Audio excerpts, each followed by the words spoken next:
Thirdly, this corruption of nature is universal. 3a. With respect to the individuals of mankind, our first parents were, and all descending from them by ordinary generation are tainted with it.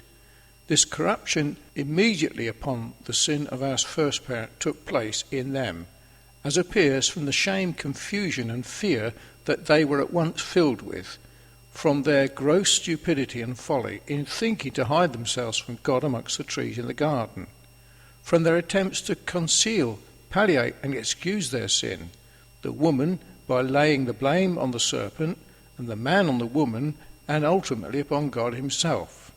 Their immediate offspring took the contagion from them. The first man born into the world, Cain, the corruption of nature soon appeared in him, in his wilful and envious countenance, when his brother's sacrifice was preferred to his, nor could he be easy until he had shed his brother's blood, which he did. And though Abel is called righteous, Abel as he was, through the righteousness of Christ imputed to him, and on account of the new man created in him unto righteousness and true holiness, in consequence of which he lived soberly and righteously. Yet he was not without sin, or otherwise, why did he offer a sacrifice? And by faith looked to the sacrifice of Christ, which was to be offered up to make atonement for his sins. And those others, in the room of Abel, whom Cain slew, God raised up another seed to Adam, whom he begat in his own likeness, after his own image, not in the likeness and image of God in which Adam was created, but in that which he had brought upon him, through the sin and fall. The posterity of this man and Cain peopled and filled the whole world before the flood. And what is the account that is given of them? It is this, that the earth was corrupt through them, that all flesh had corrupted its way on the earth, and that only one man found grace in the sight of the Lord, and that the imagination and thoughts of man's hearts were only evil continually. Genesis 4:25, Genesis 5:3, 6:5, 8, 11 and 12. And as for the inhabitants of the new world, who sprang from Noah and his 3 sons, who descended in the right line from Seth, much the same is said of them. Genesis 8:21. In short, all nations of the earth, which may be divided into Jews and Gentile, and which include the whole, are all under sin, under the guilt and pollution of it. Not the Gentiles only, whose times of ignorance God winked at, and whom he suffered to walk in their own ways, which were sinful ones, but even the people of Israel, whom God chose to be a special peculiar people. These were always rebellious from the times that they were the people, all the while Moses was with them, in the times of the judges, when under the government of kings, as their several captives testify. They were a seed of evil doers, a people laden with iniquity, in every age or period of time. Whenever God took a survey of the state and condition of mankind, this was the sum of the account. They are corrupt. Psalm 14, 1-3. Romans 3, 9-12. The contentions, quarrels, wars which have been in the world, in all ages, are a strong, constant and continued proof of the depravity of human nature. For these come of lusts that war in the members, James 4:1, which, as it is true of the wars between flesh and spirit in the soul, and of the animosities and contentions amongst professors of religion, so the wars among nations, in the civil sense, and which have been from the beginning and still continue. A quarrel there was between the first 2 men that were born into the world, which issued in bloodshed. And as soon as kingdoms and states were formed, and kings over them, we hear of wars between them. Look over the history of all ages, and of all nations in them, and you will find them full of accounts of things, all which have risen from the pride, ambition, and lust of men. Yea, this depravity and corruption of nature has appeared not only among the men of the world in all ages, but even among the people of God, and after they have been called by grace. There never was a just man that did good, and sinned not. In many things in all they sin and offend, in them, that is, in their flesh, their corrupt part. No good thing dwells, such that say they have no sin, deceive themselves, and the truth is not in them. 3b. The corruption of nature is general. with respect to the parts of man, to all the powers and faculties of his soul, and to the members of his body. 3b. 1. To the powers and faculties of the soul of man, to all that is within him. His heart is deceitful and desperately wicked. His inward part is wickedness itself. The thoughts of his heart are evil, vain, and sinful.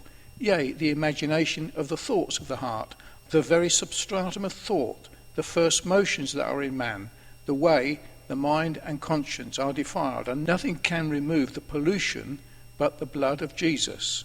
The understanding is darkened through the blindness and ignorance that is in him, so that a mere natural man cannot discern the things of the Spirit of God.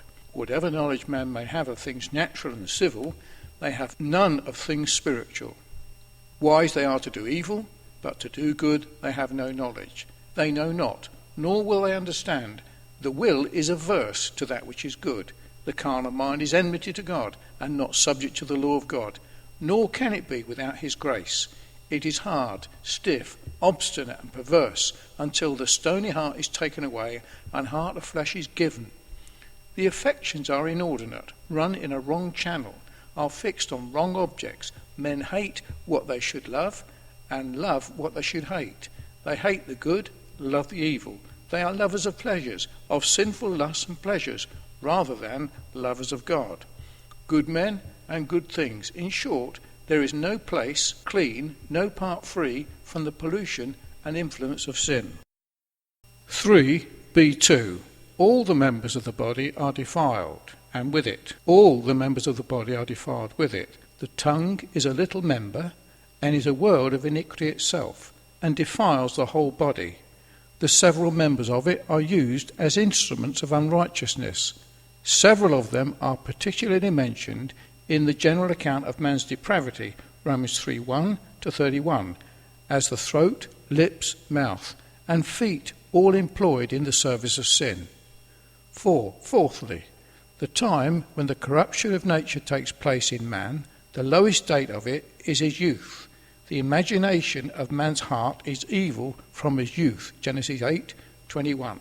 That is, as soon as he is capable of exercising his reason and of committing actual sin, and which at this stage chiefly appears in lying and disobedience to parents.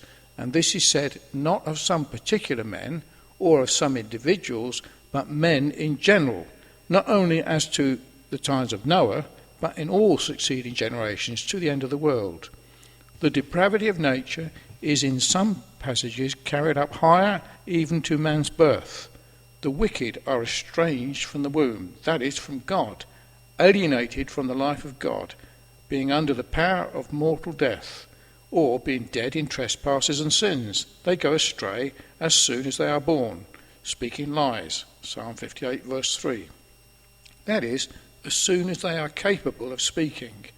And the sin of lying, children are very early addicted to, and this is said not only of some who in the event turn out very wicked, profligate and abandoned sinners, but even such as are born of religious parents, have a religious education, and become religious themselves, are called transgressors from the womb, Isaiah 48 verse 8.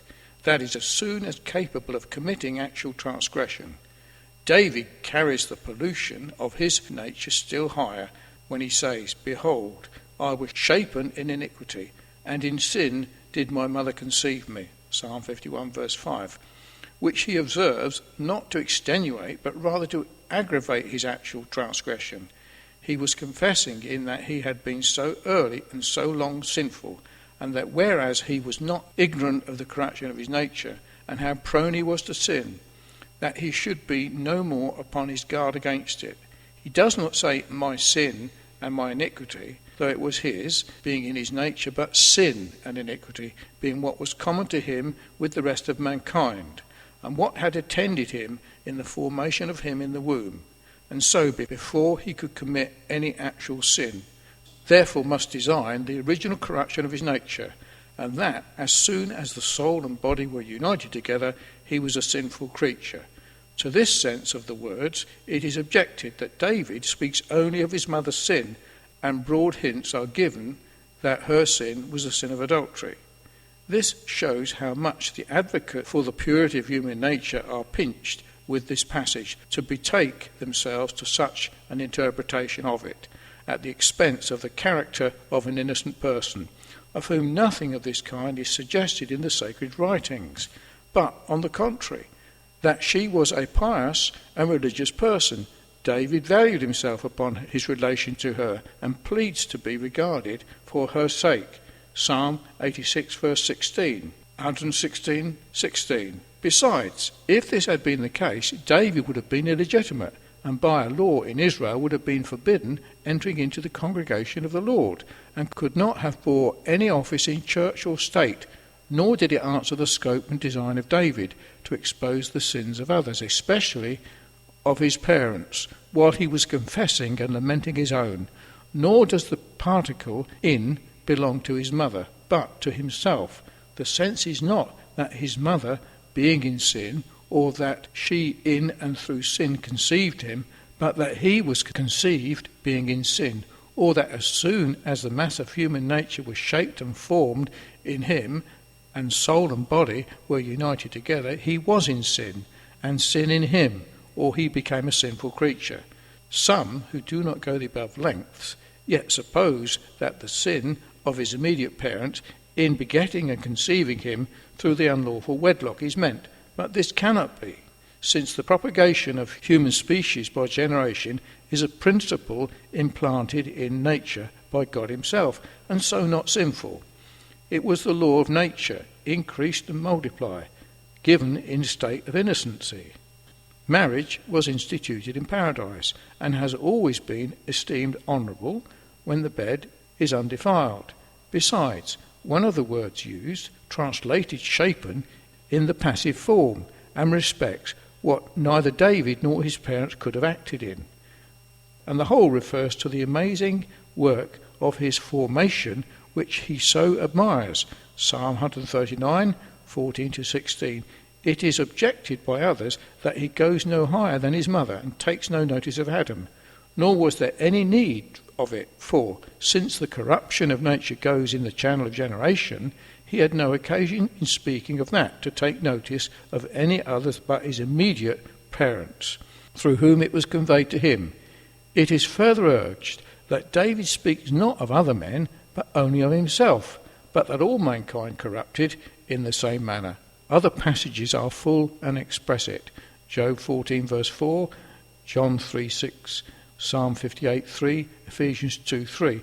And if David, a man so famous for early piety of religion, one after God's own heart, whom he raised up to fulfill his will, was tainted with sin in his original formation, then surely the same must be true of all others, who after him can raise up and say, it was not so with him.